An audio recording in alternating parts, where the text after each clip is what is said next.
Nah, dia itu adalah panitia. Jadi bukan dari anggota, bukan dari yang mendaftarkan diri. Sehingga akhirnya apa? Mereka yang mendaftar ini kan pasti rugi. Nah, ketika terjadi kerugian ini, itu yang disebut dengan hal yang syubhat, sampai pada posisi yang haram. Itu yang tidak dibenarkan. Maka panitia harus mencari donasi pada dasarnya. Artinya membuat proposal untuk kegiatan ini yang tidak membebani si pendaftar pada dasarnya, dan juga akan menghindarkan daripada hal yang syubhat sampai yang haram. Maka tadi ini kan perlu dipertanyakan kepada siapa? Para fuqaha, ahli fikih, dan tidak semua orang bisa untuk mengatakan itu. Jadi harus ada ilmunya, tidak sembarangan. Maka tadi kalimatnya Rasulullah katakan, la ya'lamuhunna katsirun minan nas. Tidak banyak manusia yang mengetahuinya akan hal itu. Ya. Nah, baik, kita lanjutkan lagi tadi, ya, surat kelima ayat yang ke-90. Wal ansab, yaitu berkorban untuk berhala. Nah, al-ansab ini tidak dalam bentuk patung saja, tetapi dalam bentuk manusia. Kita berkorban untuk dia. Nah, itu sudah haram. Kita berkorban untuk Allah, bukan untuk dia. Itu namanya pamrih. Sehingga nanti pasti minta dibalas. Aku sudah memberikan kebaikan pada kamu, kamu kok tidak memberikan kebaikan kepadaku? Nah, ini disebut dengan al-ansab. Ini haram. Haram. Balasan itu dari Allah. Makanya kenapa ketika kita berharap kepada manusia, lalu kita tidak dapat, apa yang terjadi? Pasti mukanya cemberut, berpaling, pasti cerita kepada siapapun, oh, aku udah capek-capek. Nah, itu yang disebut dengan al-ansab. Allah, kita banyak sekali melakukan hal itu. Makanya sakit-sakitan terus biasanya. Iya, pasti sakit-sakitan. Karena nanti kan kita berbicara tentang kalimat yang terakhir. Apa itu? Qalbun salim. Bagaimana hatinya mau bersih, bagaimana dia bisa berbuat baik, sedangkan hatinya terbuat dari hal yang haram atau yang syubhat. Maka susah untuk menerima nasihat, susah untuk menerima perbedaan. Coba dari sekalian, ini siapa yang buat? Kita sendiri yang membuatnya gitu. Maka tidak salah kalau Rasulullah SAW mengingatkan bahwa suatu negeri akan menjadi hancur ketika orang-orang yang ada di dalam negeri itu sudah melalaikan para ulama dan fuqaha. Nah, bagaimana fuqaha hari ini? Diajak berembuk, berunding, berbicara untuk memunculkan jawaban tentang masalah negeri ini. Enggak kan? Apalagi yang fuqahanya sudah menjadi bagian daripada negeri ini. Akhirnya apa? Semua bisa menjadi halal. Semua dibolehkan gitu. Ya, tidak ada lagi yang bisa menahan akan hal ini. Kenapa? Karena syubhat ini sesuatu di antara halal dan haram. Ya, Bu. Ini ansab ya, jangan lupa. Wal azlam, mengundi nasib. Ya, dengan anak panah. Itu contohnya di sini. Tapi bisa jadi dengan yang lainnya juga selain anak panah. Ya, mengundi-ngundi nasib gitu. Dan ini yang terjadi. Nah, juga kita harus juga berhati-hati nih.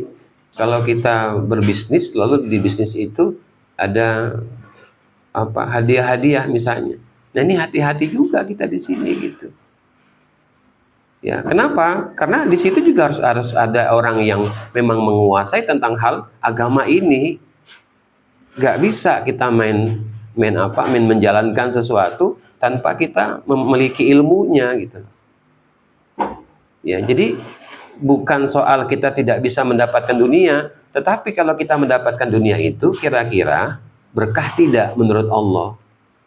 Maka tadi ketika satu negeri sudah melupakan ulama dan fuqaha, apa di antara tiga hal yang Rasulullah ingatkan? Di antaranya adalah yang pertama, kata Rasulullah, mereka mendapatkan kenikmatan itu tetapi mereka tidak berkah. Dicabut keberkahannya. Yang kedua, akan dipilihkan oleh Allah pemimpin yang zalim, memimpin mereka. Yang ketiga, mereka akan mati dalam keadaan tidak beriman kepada Allah. Nah, ini yang kita takut. Kita khawatir ini gitu. Ya, jadi jangan kita anggap remeh. Ya, dan itu. Ritsun, kata Allah, perbuatan tadi, ya, khamar, minum-minuman, ya, al-maisir, berjudi, al-ansab, ya, memberikan kurban kepada berhala, ya, termasuk kita, sesama manusia, wal azlam, dan mengundi nasib dengan anak panah. Ritsun, perbuatan yang keji. Ya, perbuatan yang keji.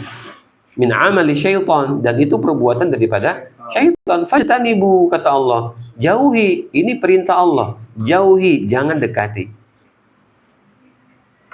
Ya, jadi bisa jadi kita yang berpeci putih ini, berpeci hitam ini, berjenggot panjang itu melakukan syubhat. Kenapa? Karena tidak memperhatikan tentang masalah syariat. Jadi kalau kita tidak belajar syariat, ya, maka kita perlu bertanya kepada orang yang mumpuni tentang masalah syariah ini. Jadi jangan semau kita tidak bisa, karena yang kita kerjakan ini bagaimana Allah senang, bukan bagaimana kita senang. Kalau Allah senang, maka Allah punya cara untuk menyenangkan kita lebih daripada apa yang kita lakukan kepada Allah. Ya, maka itulah yang disebut di tasawuf itu dengan pelajaran tazkiyatun nafs. Apa itu? Ma'rifatul fi'lillah. Bagaimana kita mengenal perbuatan Allah. Nah, ini di hati. Maka walaupun kita banyak uang misalnya, banyak hartanya, tapi hidupnya susah. Banyak yang kayak begini. Sempit kehidupan dunianya. Kenapa? Walaupun banyak uang, tapi banyak masalahnya gitu. Kenapa? Karena memang dia dihasilkan jiwanya dari hal yang haram. Jadi jangan lupa penutup hadis ini. Jadi kenapa tadi Rasulullah mengatakan bahwa di akhir daripada hadis ini, ala wa inna fil jasadi mudghah, bahwa di dalam jasad manusia itu ada segumpal darah. Wa idza salahat salahal jasadu kullu wa idza fasadat fasada jasadu kullu. Apabila dia baik, itu kan tergantung bagaimana kita memberikan pasokan. Ya, memberikan pasokan. Contoh misalnya nanti kita lihat di dalam surat Al-Baqarah ayat 168 dan ayat ke-172. Atau masih yang sama sajalah, kita ambil misalnya di surat Al-Maidah yang sama saja. Surat ketiga, ayat ketiga. Kalau tadi ayat ke-90. Nah, di ayat yang ketiga itu Allah mengatakan hurrimat alaikumul maitata waddama wa lahmal khinziri wa ma uhilla li ghairillahi wal munkhaniqatu wal mawquzatu wal mutaraddiyatu wan natihah dan seterusnya. Wa ma akala sab'u. Diharamkan atas kamu bangkai. Nah, kita pastikan ayam yang dipotong di pasar itu dia bangkai atau bukan. Jangan-jangan dia bangkai. Kenapa? Karena setelah dia dipotong, lalu dia masuk ke dalam mesin, setelah itu selesai keluar, lalu dicacah lagi atau dijual. Nah, kita bertanya, itu yang motong pakai bismillah tidak? Yang kedua, setelah disembelih, dia biarkan mati dulu atau langsung masuk ke dalam air panas? Atau langsung digiling dia? Ya, untuk dibersihkan bulunya. Nah, ini yang perlu kita tanya. Karena ada satu pasar waktu itu pernah saya belanja. Ya, kita beli waktu itu. Tapi saya lihat bahwa orang ini setelah menyembelih langsung ke air panas yang sedang dimasak. Saya bilang nggak jadi. Saya bayar ini, tapi tidak perlu dagingnya saya ambil. Kenapa? Maitah. Bangkai yang kita makan. Kalau kita ingin tahu bahwa ayam itu baik atau tidak pemotongannya, maka lihatlah di dalam antara daging dan tulang. Terutama di bagian paha semisalnya. Kalau dia masih ada darah di dalamnya, berarti ini tidak benar cara memotong. Dan ini ada di beberapa tempat chicken. Tempat chicken. Makanya orang-orang dulu, orang tua dulu, itu mereka membeli ayam yang masih hidup, lalu dipotong di rumah. Wajarlah kita makan ayamnya itu enak. Kenapa? Karena dari hasil yang halal, tidak haram. Jadi jangan sampai kita makan bangkai di sini. Gitu. Nah, nanti akan berikutnya dijelaskan di ayat ini. Yang kedua, waddam. Tidak boleh kita memakan dam. darah. Sampai pun darah yang keluar dari tubuh kita ini karena luka, lalu kita hisap, itu harus dikeluarkan. Jangan ditelan. Ini haram. Apalagi darah yang keluar dari tubuh kita tadi bukan darah yang sehat lagi. Itu sudah bakteri. Ya, sudah bakteri. Tetapi juga ada darah yang bisa dimakan. Darah ayam yang dibekukan. Kalau di Jawa itu namanya kayak hati ya. Ya, sama aja. Ya, dan ini juga dalam kondisi haram. Kecuali hati, empela, nah itu berbeda. Karena dia asli, bukan darah yang dibuat. Ya, jadi hati, empela itu ya boleh kita makan. Tetapi ada darah yang dijadikan seperti hati. Namanya arus. Orang Jawa. Nah itu haram hukumnya. Ini dam, kita makan darah namanya. Tidak boleh. Sama seperti ya, kalau dia aslinya hati nggak ada masalah karena dia bagian dari fisik daripada binatang itu sendiri. Ya, sampai nanti ada yang membuat sayur, yang sayur itu biar gurih maka dicampur dengan darah ayam. Ada di Jawa. Ya, nggak tahu kalau di Jambi kalau ada masakan itu. Karena darah itu memang gurih. Gurih gitu. Makanya ada cerita tentang vampir. Karena darah kita itu gurih. Enak. Walahmul khinzir, yaitu daging babi, mau kayak apapun tetap itu haram. Wa ma uhilla li ghairillah bi, yang tidak dipotong dengan menyebut nama Allah. Nah, bagaimana kalau kita makan di restoran? Kita yakin tidak tuh ayam itu dipotong dengan nama Allah? Banyak hal di sini sesuatu yang syubhat. Ya. Atau yang wal munkhaniqatu, yaitu binatang yang dicekik matinya. Atau wal mutaraddiyatu al mauqudhah, yang dipukul. Ya. Atau dimasukkan ke dalam ruangan gitu. Atau wal mutaraddiyah, yang jatuh. Ya, jatuh mati dia gitu. Tidak boleh juga kita makan. Ya, jatuh sendiri, jatuh plek dia kan. Nah, itu tidak boleh kita makan. Atau sengaja kita jatuhkan gitu, supaya dia mati gitu. Nah, ini tidak boleh. Ya, dan seterusnya. Ya, dan seterusnya. Kita lihat di situ gitu. Artinya sudah jelas Allah mengatakan ini haram, jangan lagi kita macam-macam. Terkecuali ketika dalam keadaan darurat. Nah, kalau tidak ada lagi makanan yang mau kita makan dari hal yang halal, maka yang haram itu bisa kita makan, tapi tadi ada batasan di situ. Ya, batasannya untuk menghilangkan lapar atau menghilangkan dahaga, haus, tidak kenyang. Dan ibu sekalian, dengan istilah di dalam usul fikih itu ad-daruratu tubihul mahzurat. Sesuatu yang darurat itu akan memubahkan sesuatu yang haram. Nah, tapi kira-kira ini darurat atau tidak? Ya. Nah, jadi inilah yang dikhawatirkan, perbuatan yang dilakukan antara halal dan haram. Jadi bukan orangnya, tapi perbuatannya di sini. Maka tadi syariat tetap syariat, tidak bisa gitu, dia berubah. Maka jangan salah ketika kita menanyakan tentang syariat ini. Ya, sehingga jangan sampai nanti yang haram itu menjadi halal dan yang halal itu menjadi haram. Karena yang dikhawatirkan tadi di kalimat terakhir dalam hadis ini, hatinya yang akan jadi masalah. Ya, hati kita akan jadi masalah karena dibuat dari hasil yang syubhat. Ya, dari hasil yang syubhat. Contoh lagi di dalam surat kedua tadi ayat ke-168 sampai ayat 168 dan ayat ke-172. Ya ayuhan nasu kulu mimma fil ardi halalan thayyiba wa la tattabi'u khutuwasy syaitan innahu lakum aduwwum mubin. Ayat ke-168-nya bagian sebelah kanan. Wahai manusia, makanlah apa yang ada di bumi, yang halal dan yang baik. Ya, tapi manusia nih bukan orang yang beriman. Berarti kesalah keseluruhan. Karena bisa jadi nanti ada orang yang memakan rezeki itu, tetapi dia halal, ya halal, hasilnya tidak baik.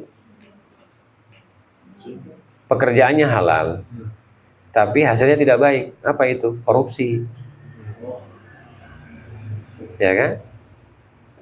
Jadi ustadz halal, halal. Tapi ustadz korupsi, baik? Nggak baik. Berarti temannya siapa? Setan. Jadi jangan apa? Jangan marah kalau dibilang setan. Kenapa? Karena si ustadz mengambil jadi kerjaan setan itu sebenarnya. Karena dia suka yang haram. Ya, jadi tidak saja hanya orang yang dia tidak tahu agama, yang tahu agama malah lebih banyak. Makanya ada menteri yang tahu agama masuk penjara. Ya, kenapa? Ya karena tadi dia tahu cara bertaubat. Dia tahu cara bertaubat gitu. Makanya dia bebas untuk melakukan kejahatan. Tapi dia lupa bahwa nyawa di tangan Allah, bukan di tangan dia. Gitu. Nah tadi yang syubhat ini gitu. Biasanya kalau orang yang melakukan syubhat ini suka membanggakan diri. Dia suka sombong. Ya, suka menganggap bahwa orang itu di bawahnya, dikecilkan kita ini. Tidak ada apa-apanya. Lah kita ini kan mau beribadah dengan Allah. Dunia ini hanya perantara, bukan tujuan. Kalau kita jadikan dunia ini tujuan, kecil sekali akhirat itu. Padahal kalau kita naik ke langit, dunia ini kan terkadang nampak kecil atau terkadang tidak nampak pada dasarnya. Tidak nampak gitu. Jadi Bapak dan Ibu yang dirahmati oleh Allah Subhanahu wa taala, sehingga Rasulullah mengatakan di dalam hadis riwayat riwayat Imam Muslim, beliau mengatakan tentang albirru wal ism, tentang kebaikan dan juga perbuatan dosa. Kata Rasulullah, albirru husnul khuluq, kebaikan itu adalah sebaik-baik akhlak. Jadi orang yang berbuat baik itu adalah orang yang punya akhlak yang baik. Ya, wal itsmu mahaka fi sadrika. Perbuatan dosa itu adalah sesuatu yang ada di dalam hatimu. Wa karita an yudla alaihin nas, dan kamu takut kalau manusia itu mengetahuinya. Jadi kalau ada ketakutan pada diri kita ya tentang sesuatu perbuatan, sehingga kalau perbuatan itu diketahui oleh orang lain, berarti kita sudah berbuat dosa di situ. Ya, berbuat dosa. Nah, beda dengan orang yang melakukan albir, kebaikan. Bukan bir minuman, bukan. Albir di sini adalah kebaikan gitu. Yaitu orang yang memiliki akhlak yang baik. Husnul khuluq. Kepada siapa? Ya kepada Allah. Maka ada kalimat yang ada yang mengatakan dari Rasulullah, ada yang mengatakan dari para ulama, terlepaslah daripada kalimat ini, man arafa rabbahu faqad arafa, man arafa nafsahu faqad arafa rabbahu. Barang siapa yang mengenali dirinya, maka sungguh dia mengenal Allah. Jadi kenali dulu diri kita ini siapa sebenarnya gitu. Dan Ibu sekalian. Apakah kita kuat tanpa Allah? Tidak bisa. Apakah kita menjadi bahagia hari ini tanpa Allah? Nggak mungkin. Kita menjadi terkenal hari ini tanpa Allah? Tidak mungkin. Kenali Allah. Nah ini yang disebut tadi di awal dikatakan bahwa tentang apa? Tentang ma'rifatul fi'lullah. Bagaimana kita mengenal tentang perbuatan Allah. Allah bisa melakukan apapun untuk hambanya. Nah itulah tadi yang disebut dengan ilmu tazkiyatun nafs. Maka jangan gengsi dengan ilmu ini. Karena kadang-kadang kita mengatakan ini tasawuf, ini thariqat, ini apa? Sudahlah, ini bagian daripada tazkiyah. Di situ ada Imam Al-Ghazali dan yang lainnya, Said Hawa di situ, para ulama besar di situ. Ya, dan Ibu sekalian, yang berbicara tentang masalah kebersihan jiwa. Jadi bersihkan jiwa kita dulu, karena kita ini tidak ada apa-apanya di hadapan Allah. Ya, kalau kita mati kan hanya membawa kain kafan dan amal. Amal yang mana? Amal soleh atau amal su? Amal yang baik atau amal yang buruk? Tergantung bagaimana kita memilihnya ketika kita masih hidup di dunia. Ya, dan Ibu sekalian. Nah, maka tadi kalau kita kembali di surat kedua ayat 168, di situ berbeda karena ada manusia-manusia yang dia tidak beriman kepada Allah walaupun dia Islam, tapi mengikuti langkah-langkah syaitan. Nah, beda di ayat ke-172. Ya ayyuhalladzina amanu kulu min thayyibati ma razaqnakum washkurullahi in kuntum iyyahu ta'budun. wahai orang-orang yang beriman, makanlah dari yang baik-baik apa yang rezekikan kepadamu. Allah tidak mengatakan yang halal di sini. Karena sudah pasti orang beriman itu akan memakan yang halal dan baik. Jadi tanpa disebut lagi halalnya. Jadi kalau ada orang yang beriman ini masih ragu-ragu, berarti ada masalah. Itu yang disebut dengan syubhat. Itu disebut dengan syubhat. Kondisinya gitu. Ya, sama seperti tadi, bagaimana kita masuk restoran lalu mau makan ayam. Ayam itu ada di hadapan kita. Nah, ada orang yang nggak mau makannya. Ada beberapa guru di seberang itu, kalau dihidangkan ayam tidak pernah mau. Kenapa? Karena ragu bagi dia untuk memakannya. Nah, sehingga yang menghidangkannya agak sedikit emosi. Kenapa nggak dimakan? Mohon maaf.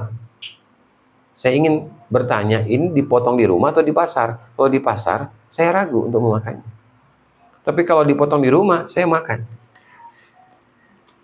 Nah, tetapi beberapa ulama berpendapat, ya, ketika yang menghidangkan itu adalah seorang muslim, kita meyakini bahwa tidak mungkin orang muslim ini menghidangkan sesuatu yang syubhat, yang haram. Yang kedua, kalau kita makan, jangan lupa baca doanya. Tapi doanya jangan sampai salah. Jangan doanya Allahumma lakas sumtu wa bika amantu wala salah di sini. Ya minimal dengan kalimat Bismillahirrahmanirrahim. Ya, atau kalimatnya Bismillah. Sebab nggak mungkin kalau kita menyembelih ayam itu dengan Bismillahirrahmanirrahim. Tidak jadi kita menyembelih. Karena ada sifat Allah pengasih dan penyayang. Maka kalau kita menyembelih cukup dengan kalimat Bismillah. Ya, atau Allahu Akbar ujungnya itu.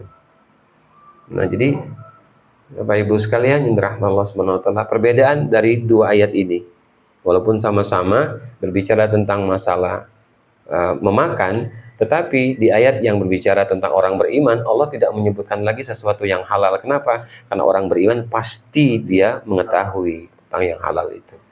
Tidak mungkin dia akan mencari yang syubhat ataupun yang haram. Ibu sekalian. Nah, kalau ikan itu, Bapak dan Ibu sekalian, semua ikan yang mati di atas air itu halal.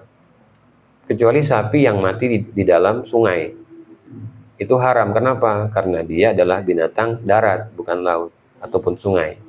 Maka binatang yang hidup di dua alam itu tidak boleh dimakan. Contoh misalnya yang dua alam, ada kepiting darat, lalu dia masuk ke air. Nah, kepiting ini tidak boleh kita makan. Karena ada kepiting yang boleh kita makan, apa? Kepiting laut. Karena memang dia di laut. Ikan paus tidak akan mungkin kita bisa makan. Kenapa? Karena dia paru-paru. Ya kan? Paru-paru. Maka tidak ada yang mau makan daging ikan paus. Kalaupun terdesak, bisa jadi dimakan. Ya. Jadi binatang yang kalau dia di dalam di air, memang hidupnya di air, walaupun ini dia pada mati nih ikan ini, tapi hati-hati, ini matinya kenapa? Karena kena racun, nah nanti zolim. Kalau matinya normal, boleh kita ambil. Ya sama seperti yang di pasar, ada ikan yang sudah mati, harganya lebih murah daripada yang masih hidup. Tapi tetap dia dalam kondisi halal. Kenapa? Karena matinya itu pada dasarnya dia berada di posisi air. Artinya asalnya dia dari air tadi. Maka yang dari air boleh kita makan. Kecuali kudanil.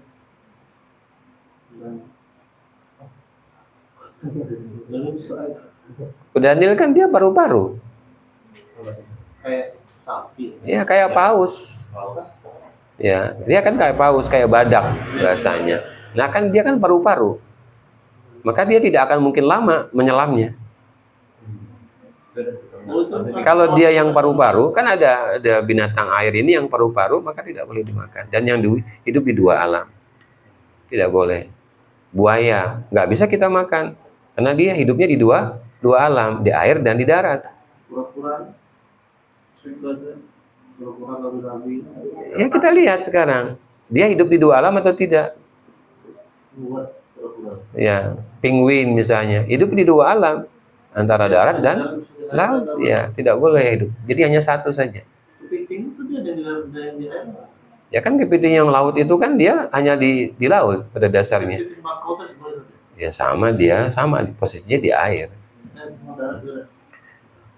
Dia air dia, lumpur. Air di situ dia. Ada kepiting kecil-kecil.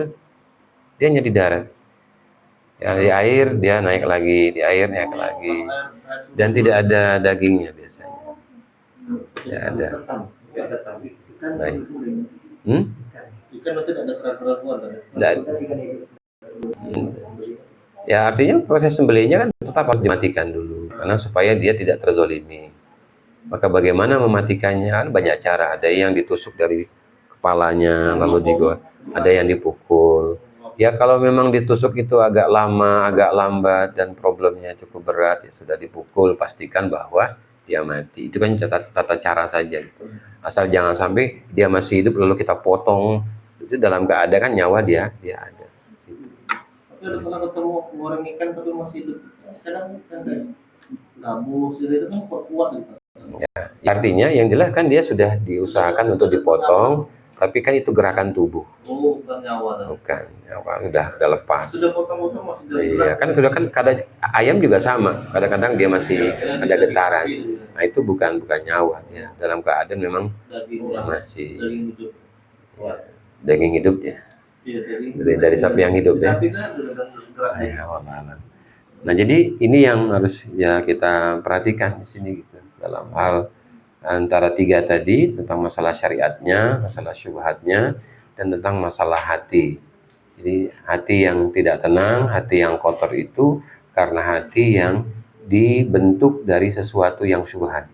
Nah, ada lagi kan kalau telur itu kan semangat. Salah telur dicuci dulu. Kalau itu kena makan dia di warung. Kenapa telur itu perlu dicuci? Karena ketika dia keluar dari si ayam itu kan najis, apalagi terkena kotoran. Nah, kita terkadang jarang memperhatikan. Jadi kalau kita beli telur satu piring itu jangan dulu langsung dipakai sebelum kita bersihkan dulu, sebab nanti tangan kita mengenai kotoran yang ada di kulit telur itu tadi. Gitu. Artinya yang kita makan pun jadi najis dan pasti ada bakteri. Maka sebaiknya itu dicuci lebih dahulu. Ya, kenapa? Karena untuk menghindari sesuatu yang najis dan sesuatu yang menyakitkan pada dasarnya. Kalau di warung kan kalau martabak, telur. Ya tadi, bagaimana caranya ya Bismillah aja udah. Mau gimana lagi? Ya kan? Ya, makanya ini kan perlu kebersihan. Nah, biarkanlah orang lain karena susah kita memberitahukannya. Tapi bagaimana dengan kita? Nah, kita yang memulai gitu. Ya, kenapa? Karena kita akan berbicara tentang kata toharo. Ya kan? Kenapa kita diminta oleh Allah di dalam surat kelima ayat ke-6 itu selalu bertoharo? Karena bisa jadi tidak hanya tubuh kita saja, tapi jiwa kita juga tidak toharo. Kita berwudu bagian luar, tapi hati kita tidak diwudukan gitu dengan wudu tadi. Maka yang terjadi adalah sesuatu yang syubhat. Ya, sesuatu yang syubhat gitu. Kenapa? Karena air wudhu tadi tidak masuk ke dalam hati. Nah, kita minta kepada Allah ketika kita berwudhu itu, air yang kita wudhu tadi di bagian luar itu bisa masuk ke dalam hati kita. Sehingga dia bersih. Sehingga dia suci gitu. Sebab hati yang bersih akan mudah bersyukur kepada Allah. Dan Allah akan menyempurnakan kenikmatan kepada orang yang hatinya bersih. Toharoh tadi gitu. Maka tidak hanya toharoh tapi dia mutahhir. Air yang suci dan mensucikan. Jadi artinya apa yang kita dapat itu tidak hanya sekedar dia bersih, tapi juga dia bisa memberikan keberkahan kepada kita. Kan kita dapat nih. Tapi ada orang yang dapat tapi tidak berkah. Kenapa? Karena tadi hatinya kotor, banyak kebohongan yang dilakukan. Ya. Jadi kalau hati itu bersih, kita tidak mudah apa? Tidak mudah kecewa, ya sudah. Tidak mudah kita juga takut. Kenapa? Karena kita yakin bahwa rezeki kita tidak mungkin salah. Kalau ada orang yang mengambil, ya urusannya ini sama Allah. Kenapa kita mau ribut? Kalau kita sudah mengingatkan, ya sudah mengingatkan orang yang bersalah tadi, dia tidak mau, itu kan urusan kita, urusan dia sama Allah. Tapi tugas kita tidak akan pernah berhenti mengingatkan aja terus gitu. Karena yang memiliki hati nyawa seseorang adalah Allah. Jadi kalau kita suka kecewa dengan pasangan kita misalnya, ya karena kita tidak sepenuhnya menerima apa yang Allah berikan. Akhirnya semua penyakit yang ada dalam tubuh kita, fisik kita ini muncul semua. Kenapa? Karena kita tidak sepenuhnya menerima apa yang Allah berikan. Itulah yang akhirnya di ujung hadis tadi. apa yang kita kerjakan akan menjadi sia-sia. Kenapa? Karena jiwa yang kita miliki tadi, yang kita punya tadi, diisi dengan sesuatu yang buruk. Apa yang syubhat? Yang meragukan kita gitu. Kita berbuat baik, tapi kita berbuat riya, itu namanya syubhat. Kita berbuat baik, tapi kita minta dipuji, itu namanya syubhat. Ya, kita bersedekah, tapi ingin supaya nama kita disebut, ya itu namanya syubhat. Ya, kita berbuat sesuatu tapi berharap apa? Hadiah dari manusia. Itu namanya syubhat. Jadi kalau kita melakukan perbuatan misalnya tentang perbuatan yang itu baik, tetapi hasilnya tidak baik, kenapa? Karena kita berharap kepada manusia, bukan kepada Allah. Nah, itulah yang akan menjadikan kita ini tidak pernah sehat hatinya. Kalau hati tidak sehat, apa yang terjadi? Setelah hati tidak sehat, kemana dia akan lari? Pasti kepikiran. Tidak sehat juga. Maka dia tidak akan mudah untuk tersenyum dan tidak akan mudah untuk menerima kenyataan itu. Kenapa? Karena dari hatinya ada masalah. Tidak sehat. Jadi kalau hari ini kita berdagang kita hanya di 10 itu hanya kita jual 2. Ya alhamdulillah, kenapa? Karena hatinya sehat. Sebab yang memberikan rezeki siapa? Allah. Itu saja. Tidak perlu kita iri dengan orang lain, sudah gitu. Ya kan, wala tatamannu ma faddala ba'dakum 'ala ba'd, di dalam surat keempat ayat ke-32. Jangan kamu iri terhadap kenikmatan yang Allah berikan kepada kamu atas sebagian yang lainnya gitu. Ya, jadi tidak perlu kita iri gitu. Laki-laki yang berusaha akan mendapatkan hasil usahanya, wanita-wanita yang berusaha juga akan mendapatkan hasil usahanya. Kalau kurang, minta sama Allah, bukan minta sama manusia, bukan minta sama pimpinan kita gitu, bukan minta kepada yang di atas kita, tapi mintalah Allah. Kita kan suka ngomong, minta sama yang di atas. Mana atap? Allah mintanya, Allah. Kepada Allah, sebut nama Allahnya. Kok susah amat? Minta sama Allah. Was'alullah min fadli. Di ayat ke-32 itu di dalam surat An-Nisa tadi. Minta kepada Allah kalau kamu kurang. Tapi bagaimana cara memintanya? Nah, ini kan Allah kasih cara. Banyak sekali yang sudah kita pelajari, yang kita sudah baca, yang kita sudah dengar dari Al-Quran itu. Minta gitu. Ya, maka ada orang yang memintanya dengan cara apa? Dia berjual gorengan misalnya. Akhirnya dari gorengan itu dia mendapatkan rezeki yang berlimpah dari Allah sehingga bisa membangun 3-4 tingkat rumahnya.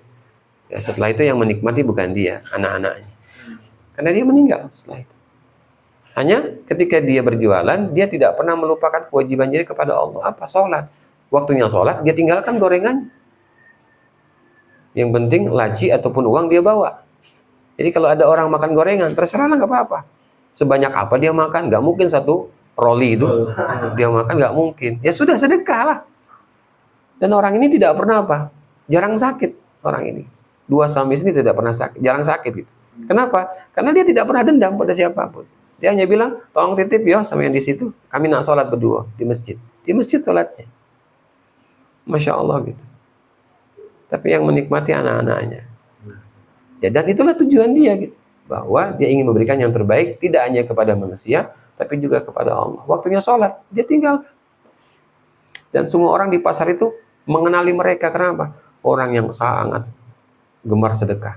Sehingga mereka kalau keluar, nggak ada yang menjaganya kecuali Allah dan orang-orang di sekitarnya. Kenapa? Orang ini orang baik. Jadi tidak pernah dia berpikir rugi gitu dari apa yang dia lakukan. Kenapa? Karena dia sedang bersedekah, walaupun caranya berjualan. Maka di ayat yang ke-29 di dalam surah An-Nisa, naik ke atasnya, tadi ayat yang ke-32 An-Nisa, sekarang naik ke atasnya 29. Ya ayyuhalladzina amanu la ta'kulu amwalakum bainakum bil batil illa, ada pengecualian. Wahai orang-orang yang beriman, janganlah kamu memakan harta di antara kamu dengan cara yang batil, kecuali dengan berdagang. Berdagang. Kita dagang apa gitu. Tapi perdagangan yang dilakukan sama-sama ridho. Dia ridho, kita juga ridho. Dan tidak selamanya kita berjualan itu jualan. Barangkali bisa jadi kita bersedekah. Bukan mau jualan kita, mau sedekah. Dengan cara inilah Allah akan memberikan kepada kita balasan yang lebih besar. Karena tidak selalu jualan kita itu kita jual, bisa jadi sedekah. Bisa jadi satu hari itu kita bawa barang sedekah semua. sebagaimana Imam Abu Hanifah kalau dia berjalan, seorang ulama yang juga dia berdagang kain. Kalau dia mendapatkan untung dari kainnya, itu hasilnya terkadang diberikan kepada anak muridnya, disedekahkan yang lain. Malah kadang-kadang ada orang yang terlihat pakaiannya tidak bagus, dia panggil untuk memilih pakaian yang dia jual. Jadi sebagai alat saja dia berjalan sampai keliling dunia itu, ya, berjalan sampai keliling dunia, walaupun tidak semuanya, sambil dia mengajari ilmu-ilmu Allah Subhanahu Wa Taala. Kenapa? Dari pakaian tadi. Jadi tidak pernah rugi. Orang yang merasa rugi itu adalah orang yang di hatinya masih ada selain Allah. Jadi hidup ini tidak pernah rugi, selalu untung. Maka beruntunglah bagi mereka yang punya nama untung. Untung terus, tidak pernah rugi dia. Ya, tidak pernah rugi. Kenapa? Karena di hatinya ada Allah, selalu untung gitu. Ya, dia dicaci, untung. Kenapa? Cacian itu rupanya mengampuni dosanya, mengangkat derajatnya, mendapatkan keberkahan dari Allah. Di kemudian orang yang mencaci itu datang untuk apa? Untuk meminta bantuan. Maka apa doanya yang Allah ajarkan kepada Rasulullah di dalam surat Ali Imran?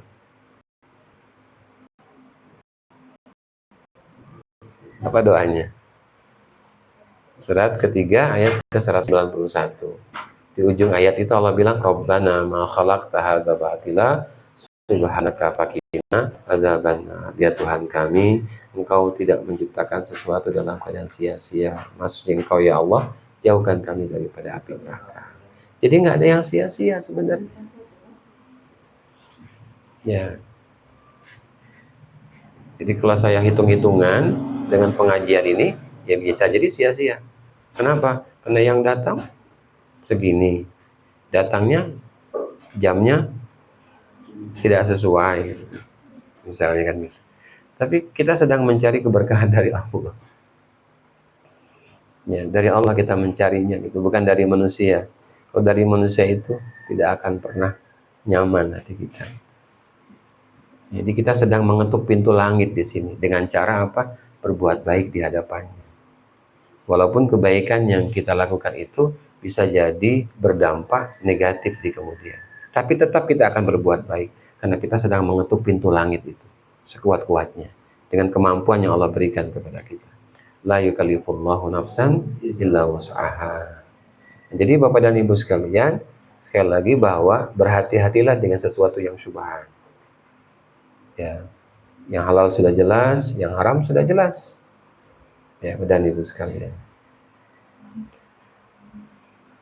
Baik, dari sini ya, satu hadis yang Rasulullah SAW katakan di dalam hadis riwayat Imam Tirmizi. Kata Rasulullah, "Da' ma yuribuka ila ma la yuribuk." Jauhkan dirimu dari sesuatu yang meragukan kepada sesuatu yang tidak meragukan. Fa inna sidqa tuma'nina. Sesungguhnya orang yang jujur itu selalu tenang hatinya. Jadi orang yang jujur itu pasti tenang hati. Jadi kalau kita bohong, pasti nggak pernah tenang. Terlihat dari wajahnya. Kenapa? Macam-macam. Ya, jadi jadilah orang yang as-sidq. Ya, jadi tidak hanya sekedar namanya sidik saja, ya, atau apa namanya sidik, tetapi perbuatannya tidak sidik. Ya, sebab ketenangan itu datang dari kejujuran. Ya. Innal kadzibah ribah. Sedangkan kebohongan itu adalah sesuatu yang ribah, menakutkan. Selalu kita merasa takut kalau ketahuan kebohongan kita itu. Apakah masalah keuangan, apakah masalah tulisan yang kita tulis, apakah masalah perkataan yang kita katakan. Takut kalau itu terungkap gitu. Dan ini yang terjadi. Supaya tidak terungkap, bagaimana caranya? Apakah itu ya kebohong lagi? Apakah dengan materi, apakah dengan apa, supaya tidak ketahuan, atau dia menyalahkan orang lain supaya tidak terlihatlah dia salah gitu. Dan ini yang terjadi, yang disebut dengan hadisul ifki, yaitu apa? Cerita bohong. Hari ini disebut dengan hoax. Iya, di dalam sejarah Rasulullah sudah pernah merasakan itu, di mana Rasulullah keluarganya difitnah bahwa Aisyah telah melakukan perbuatan zina. Jadi hadisul ifki tidak akan pernah lepas dari masalah keluarga, ya kan Bu? Selalu ada fitnah di dalam keluarga. Apakah suami, apakah istri, apakah anak-anak. Selalu ada, tapi jangan dibawa keluar. Kenapa? Kalau sudah dibawa keluar, nanti pasti akan berpengaruh. Di antaranya adalah kita tidak pernah mau lagi berbuat baik kepada orang yang memunculkan kebohongan itu. Sehingga Allah turunkan surat 24 ayat 22, di mana Allah menegur Abu Bakar As-Siddiq melalui Rasulullah SAW karena beliau menghentikan kebaikan kepada seseorang yang dia menceritakan tentang anaknya, yaitu Aisyah, yang katanya melakukan perbuatan zina, dan dia lewat di waktu itu. Dan dia berniat hatinya bahwa aku tidak akan pernah memberikan kebaikan lagi kepadanya karena sudah menyakiti hatiku. Maka ditegur sama Allah, jangan engkau hentikan kebaikanmu hanya gara-gara hatimu tersinggung. Ya, tersinggung dengan omongan orang lain. Nah, jadi sekelas Abu Bakar saja itu ditegur sama Allah. Nah, kita ini kelasnya siapa? Hanya gara-gara sedikit saja kita tidak mau lagi bantu orang gitu yang menyakiti kita. Ya sudahlah, itu kan urusan dia sama Allah. Urusan kita adalah hablum minan nas, tetap berbuat baik. Ya kan? Jangan palingkan wajah kita dari wajahnya. Kenapa? Karena itu akhlak yang baik, karena itu bagian daripada kebaikan. Husnul khuluq. Allah saja masih memberikan hak kita, walaupun si hamba ini tidak pernah taat, tidak pernah patuh, tidak mengerjakan apa yang Allah perintahkan.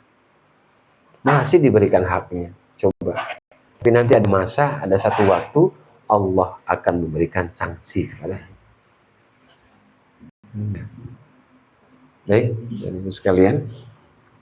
Ini melengkapi dari pembahasan sebelumnya. Sebelumnya kita tidak mengungkapkan sejelas di pagi hari ini, dan Ibu sekalian, bahwa hadis ini berbicara tadi tentang 3 hal, tentang syariah, tentang syubhat, dan tentang qalbun, hati. Ya, masalah hati. Wallahu a'lam bishawab. Silakan, ada yang mau ditanyakan?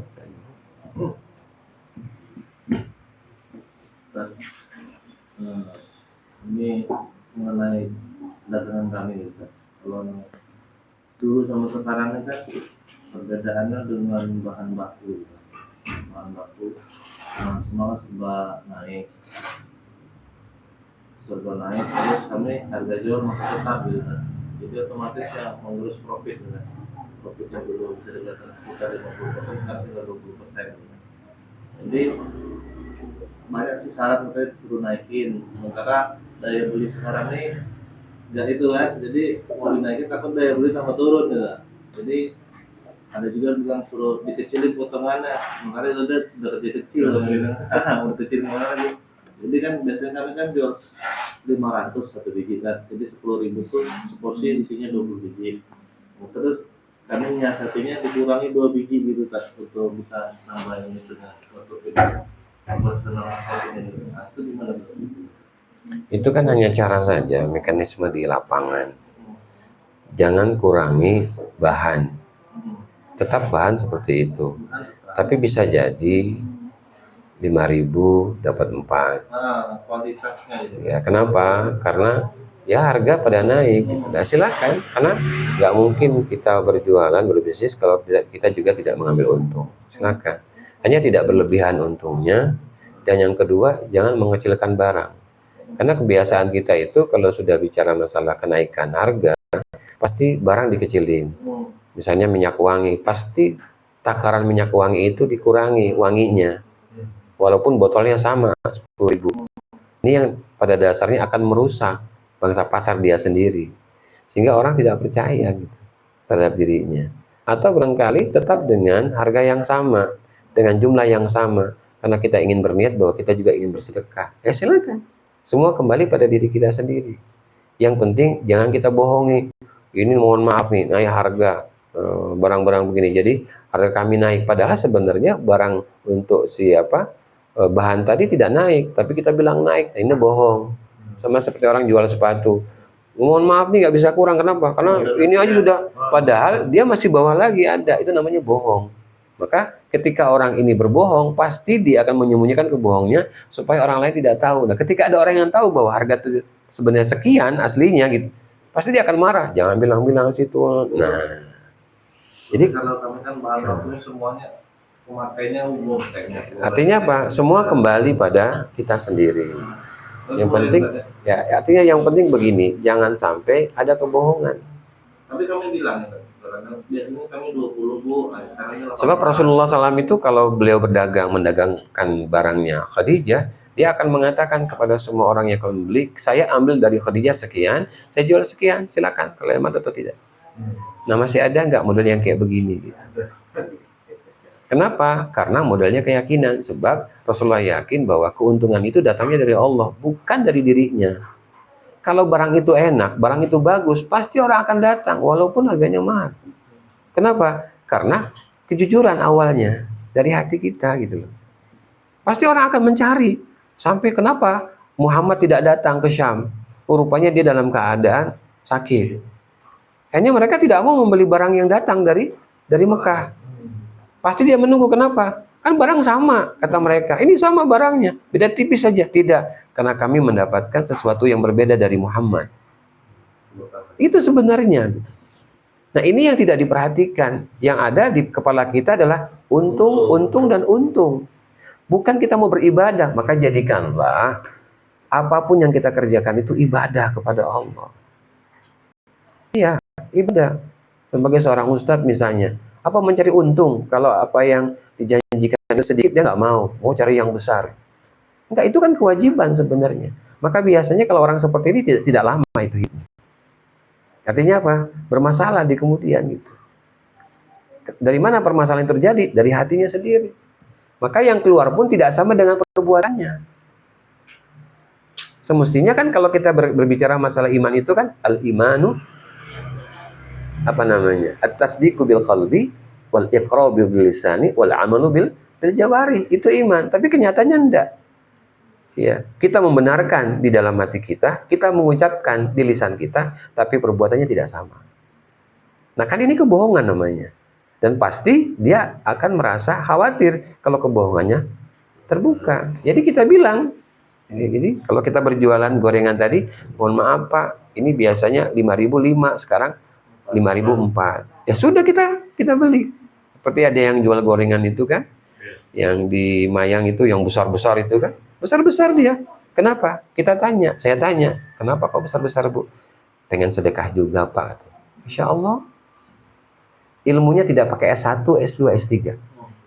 Tidak pakai dia. Tapi ilmunya karena ma'rifatullah. Dia kenal Allah. Kenapa? Saya yakin Pak, rezeki pasti datang. Orang datang, ditungguin itu belum dibuka. Kenapa? Masalahnya barangnya besar. Walaupun kurang nyaman, tapi karena besar, kenyang.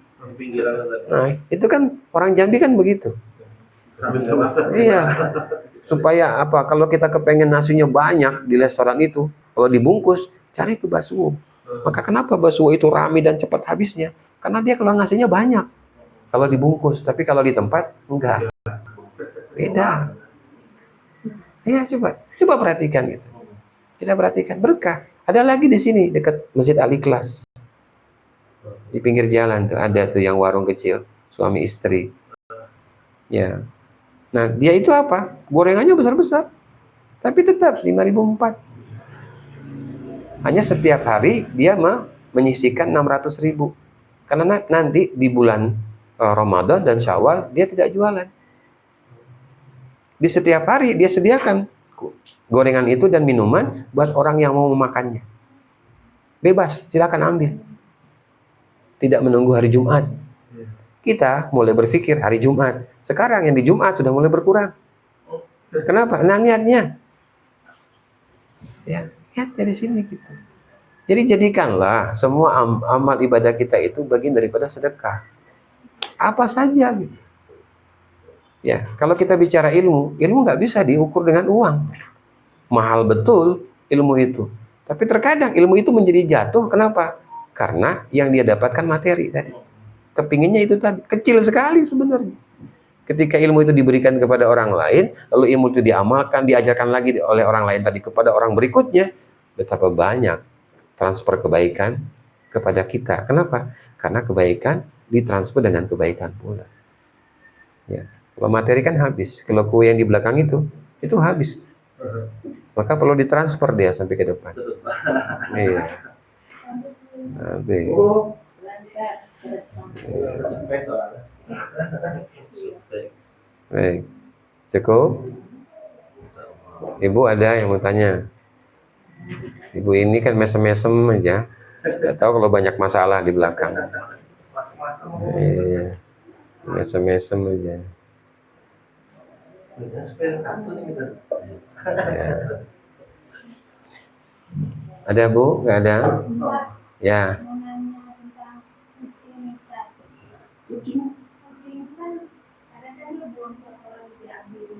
Hmm.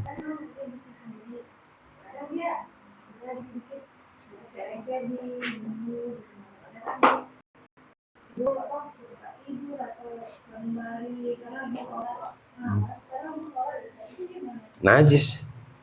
Makanya siapa yang mau kucing kami itu? Kami serahkan siapa yang mengambil. Semuanya. Yang ada anaknya 4. Najis, Bu.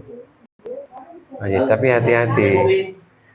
Ya kakinya dibersihin. Kalau yang baik itu dicebokin. Jangan sampai dia membuat kotor di dalam rumah. Kenapa? Malaikat tidak bakal masuk. Malaikat tidak mau masuk. Kenapa? Bukan soal baunya, najisnya. Emang betul, nggak mungkin lah dia cari kamar mandi lalu dia mandi sendiri gitu. Mandi dia kan dengan air liurnya. Tapi tadi kalau dia masih melengket di tubuhnya, otomatis itu najis. Dia kencing sembarangan, misalnya di karpet atau di mana, itu kan najis. Walaupun binatang ini tidak seperti anjing, air liurnya itu ya seperti air liur kita gitu. Binatangnya pas kita sholat bisa aja. Ya memang datang ujian itu ketika sholat nggak datang ujian. Ingat dunia itu kan ketika setelah membaca doa iftitah, ingat semua tagihan lah, apalagi jualan lah, mau makan lah, mau kemana, semua ingat setelah doa iftitah. Habis salam lupa. Jadi ujian itu datang ketika kita mau sholat. Kita sholat di situ. Sebelum sholat nggak ada macam-macam. Telepon nggak berdering. Padahal yang berdering itu Telkomsel ataupun apa. Karena kota sudah habis, ya kan? Setelah sholat biasa kembali. Nah, itu jadi kami juga salah satunya tadi. Ini kayaknya sudah tidak pas lagi, terpaksa harus diungsikan kucingnya. Maka dari kemarin tuh mau apa? Menyodorkan, ayo siapa yang mau ngambil kucing, ambillah kucingnya.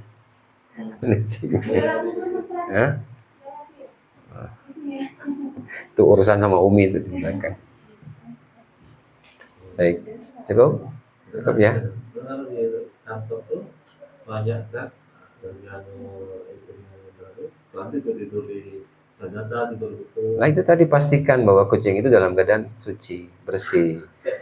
Jangankan kita begini, kita udah mandi, tetapi di kaki kita masih ada kotoran dari kotoran kita terinjak. Najis nggak itu? Najis lah. Nah, jadi kita pastikan dulu nih kucing suci atau apa enggak. Kalau dia di tubuh kita dia masih ada kotoran, nah itu yang bermasalah. Itu yang khawatir kita gitu. Jadi pastikan, apalagi kalau mulai dari depan sampai belakang rumah kita bau kotoran kucing. Nah ini kan bermasalah tadi itu. Bisa jadi rumah kita kemasukan jin. Karena jin itu suka sama yang bau yang bukan wangi, memang bau gitu, bukan yang wangi. Maka pastikan, kalau kita melihara itu memang di tempat yang khusus. Tidak masuk wilayah tertentu yang itu memang untuk ibadah, untuk tamu ataupun yang lainnya. Sehingga bisa jadi tamu itu tidak nyaman. Kami pernah merasakan dulu 2006 sampai 2009 itu di rumah yang bertetangga dengan yang jual jengkol. Nah, jadi karena dia merendam jengkol, rendamannya itu selalu dia buang airnya bertong-tong itu dia buang. Itu kan baunya tuh sangat menyengat dan sangat jauh jaraknya gitu. Sehingga kalau orang datang ke rumah selalu mengatakan, kok rumah Ustadz bau pesing sih? Ya Allah, karena tetangga. Kita nggak memakannya, kita nggak buang sembarangan, tetapi karena tetangga. Sehingga banyak orang yang datang hanya sebentar pulang. Pengajian pun tidak lama-lama, kenapa? Karena bau pesing. Kami tidak melakukan itu, tapi tetangga yang melakukan. Ya itulah ujiannya gitu. Ujiannya gitu. Nah, jadi berhati-hati gitu. Bukan tidak boleh, karena kucing itu bagian daripada keluarga. Dan Abu Hurairah itu adalah salah satu seorang sahabat yang suka dengan kucing. Makanya kenapa dia punya pakaian itu lengannya itu selalu lebar. Karena dia suka memasukkan kucing di lengannya. Maka disebut dengan Abu Hurairah, ayahnya kucing. Tapi tadi pastikan dia bersih. Dibersihkan, dimandikan, memang betul diurus gitu. Ya sama kucing di rumah ini juga dimandikan. Tapi kadang-kadang namanya kucing, kita nggak tahu. Apa dia bilang, mau Takut pula gitu. Ya, kita sudah buka pintu kamar mandi kan, buka dia hanya kencing, tapi nanti buang yang besarnya itu sembarangan. Dan biasanya kotor memang itu. Karena kucing dikasih piring pun pasti dia akan makannya di luar piring. Tetap akan diangkat. Ya. Ya, kalau dia satu ya nggak najis, tapi kalau dia sampai setengah kilo, sekilo. Sama kalau dia masuk ke dalam bak misalnya, hanya satu, ya tidak najis. Tapi kalau setengah bak, ya najis lah. Kenapa? Karena otomatis antara air dengan kotorannya sama takarannya gitu. Kalau satu enggak gitu, kondisinya. Tapi pastikan bahwa jangan sampai ini dibiarkan. Jadi perlu dibersihkan. Dan kita tahu bahwa kalau cicak itu banyak di rumah berarti adanya jin dalam rumah. Ya sama lah tadi bangkainya. Kalau jadi satu cangkir airnya ya najis. Tapi kalau di satu bak, enggak lah. Jadi sesuai dengan takarannya. Di sini. Nah, itu hanya ini saja, kehati-hatian, tidak ada persyaratannya khusus. Tidak ada. Wallahu a'lam bishawab, dan juga cukup ya, insyaallah. Akan mendatang mudah. Mengenai yang peserta berbayar tadi itu, kalau MPO kan serikat, itu tidak ada hadiah. Jadi memang yang tadi saya bilang, uang itu memang akan sebenarnya akan kembali ke peserta dan itu sertifikat, kan terus makan siang, snacknya, kan. Nah, terus kan di sini otomatis yang biaya tadi itu juga mengangkat untuk keperluannya panitia kayak panitia, transport dan sebagainya. Nah, sedangkan panitia sendiri di sini kan tidak berbayar. Nah, itu apakah halal atau maksudnya? Ya sebenarnya kita jujur saja kalau kita ingin melakukan tadi itu kan berbisnis namanya. Artinya dia mengambil untung dari peserta. Tapi tidak pernah berpikir bahwa dia ingin berbuat yang lebih baik kepada peserta. Apa? Semestinya dia bikin proposal. Ya, artinya apa? Artinya untuk juga mendukung bahwa tidak semua tercover dari peserta dana tadi. Jadi tidak ada masalah sebenarnya karena kita juga dapat dari sisi yang lain. Gitu. Tapi kalau hanya mengandalkan dari sisi peserta, pasti kita akan neko-neko. Ya, kita kecilkan makanannya, tapi kita besarkan buat kitanya. Nah, ini bermasalah. Dan itu yang sering terjadi. Dan biasanya ini tidak lama hidupnya. Tidak lama hidupnya. Karena tidak berkah. Tidak berkah. Iya, jangan lupa kita ini di atas kita ada Allah. Jadi hati-hati, niatkan dengan niat lillahi ta'ala. Dapat banyak tapi tidak berkah. Kenapa? Allah cabut keberkahannya. Mau kita dicabut keberkahannya? Percuma lah kita dapat rezeki itu. Kalau dicabut sama Allah, nggak nikmat. Apa nggak nikmat diantaranya? Keberkahan dicabut, hati tidak akan pernah tenang, pikiran tidak akan pernah nyaman. Tidak bakal. Kenapa? Karena dilakukannya bukan lillahi ta'ala. Ya, jadi ini yang perlu diperbaiki tadi, hati kita gitu. Silakan mau ngambil untung seperti berjualan tadi, ya silakan. Tapi tadi gitu, jadikanlah ini alat untuk ibadah kepada Allah. Bagaimana caranya? Gitu. Saya yakin walaupun kita dapat banyak, enggak pernah juga puas. Selalu kurang, selalu kurang. Kenapa? Karena memang yang di hati itu ada kotoran yang harus diperbaiki. Ada dasarnya. Wallahu a'lam bishawab, insyaallah kita lanjutkan pembahasan kita, tapi mengulangi di hadis sebelumnya, yaitu hadis yang kelima. Karena hadis kelima sengaja dilangkahi, supaya kita dapat dulu hadis yang keenam, baru bicara yang kelima. Nah, itu. Tapi kalau yang kelima, waduh, lumayan, karena bicara masalah bid'ah. Iya, masalah bid'ah. Kalau ini kan sudah ada gambaran di hadis keenam, sehingga kalau kita kembali ke hadis kelima, insyaallah sudah ada gambaran. Tidak mudah untuk menyudutkan orang atau mencaci maki orang. Wallahu a'lam bishawab. Dan Ibu kita tutup dengan istighfar dan hamdalah. Subhanakallahumma wa bihamdika asyhadu an la ilaha illa anta astaghfiruka wa atubu ilaik. Wa minkum. Assalamualaikum warahmatullahi wabarakatuh.